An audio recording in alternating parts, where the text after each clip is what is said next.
நித்தமும் பாலிலே நீராட்டுவோம், பச்சை நிறத்திலே பட்டாடை நாம் கட்டுவோம்.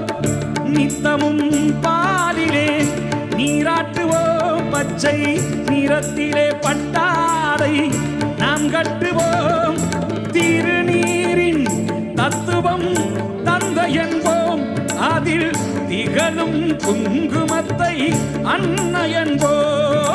திருநீரின் தத்துவம் தந்தை என்போம், அதில் திகழும் குங்குமத்தை அன்னை என்போம். சந்தனம் மணக்குது, கற்பூரம் ஜொலிக்குது, சந்தனம் மணக்குது, கற்பூரம் ஜொலிக்குது. கந்தகிரி கோயில் வந்தால் நன்மையெல்லாம் நடக்குது.